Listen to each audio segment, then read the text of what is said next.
So guys, luto tayo ng pusit guys. Ito.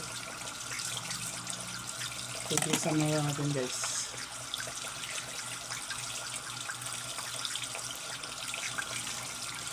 Yan.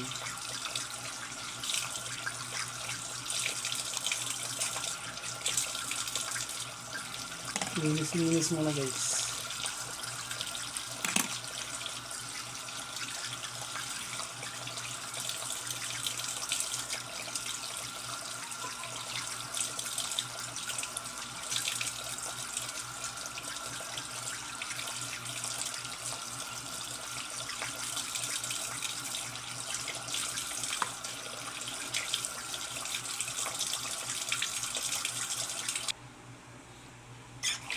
So ito na guys, tapos natin nalinisan lahat.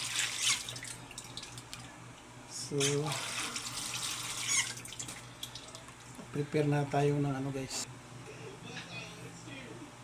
Guys, nagpa tayo ng malunggay guys. Kasi yung ano niya, nilapuan. Lagyan natin ng tanglad guys. I-adobo ko itong pusit eh. Pero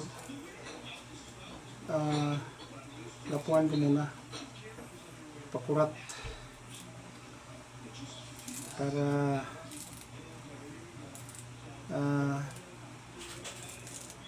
lumambot. Kasi pag nasalang siya matagal sa init, makunat guys. So yung sabaw niya, lagyan natin ng malunggay guys, para mayroon din tayong sabaw guys. Yan, diskarte na lang guys.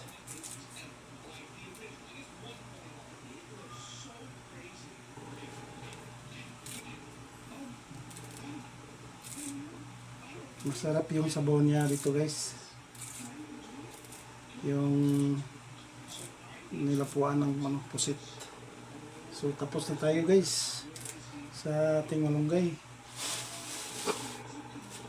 Yan o, tapos ko lang na ano, hugasan lang natin.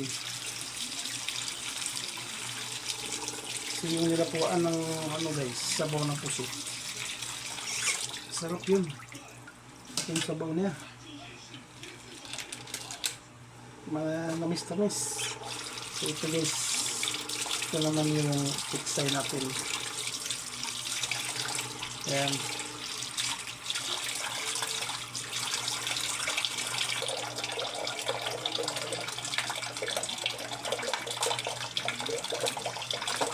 Gasan talaga natin ang maigi guys. Ito, sa kalububan. Kasi yung iba, nag-spray sila kasi dito eh. So, maigi na yung magasan nito na maayos talaga. Ayan. So, ano guys,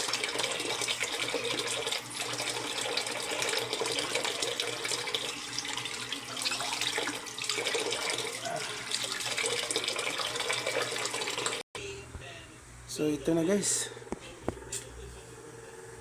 kumulo na yung ano natin, lagyan natin ng tubig guys. Saka ito yung pusit guys, kasi pag yung ano yung kumukulo talaga, naku maano siya guys. Yan, sandali lang to guys, sandali lang to, hindi to pwedeng patagalin. ito yung sabaw niya guys. Ito yung ano, lagyan ko lang lemongrass, tanglad.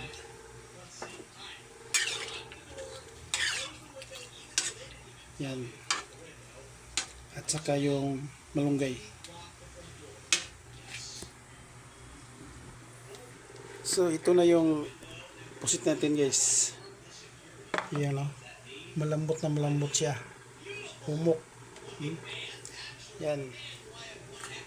At saka ito yung lalagyan natin ng tanglad at saka malunggay at saka pitsay. Yan.